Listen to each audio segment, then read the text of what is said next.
റളിയല്ലാഹു അൻഹു. നമുക്കൊക്കെ അറിയാവുന്ന ധീരനായ സ്വഹാബിയാണ് മഹാനായ അബൂ ത്വൽഹ റളിയല്ലാഹു അൻഹു.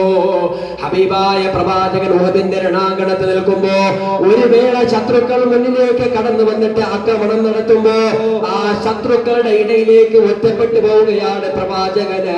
പ്രമുഖരായ സ്വഹാബാക്കൾ പോലും പ്രവാചകന് സുരക്ഷയെടുക്കുന്നതിന് വേണ്ടി ശക്തമായിട്ട് കടന്നു വരാൻ ശ്രമിക്കുമ്പോൾ പരാജയപ്പെട്ടു നിൽക്കുന്ന സന്ദർഭത്തിൽ അല്ലാഹുവിന്റെ റസൂലിന്റെ മുന്നിലേക്ക് മഹാനായ അബൂ ത്വൽഹ റളിയല്ലാഹു അൻഹു കടന്നു വരികയാണ്. പ്രവാചകന്റെ മുന്നിലേക്ക് വന്നു നിന്നിട്ട് ശത്രുക്കളെ വിടുന്ന അമ്പുകളുടെയും അക്രമങ്ങളുടെയും മുന്നിൽ നിന്നുകൊണ്ട് തന്റെ കയ്യിലിരിക്കുന്ന കവചം കൊണ്ട് ഒറ്റയാൾ പട്ടാളത്തിന്റെ പ്രതിരോധം തീർക്കുകയാണ് മഹാനായ അബൂ ത്വൽഹ റളിയല്ലാഹു അൻഹു.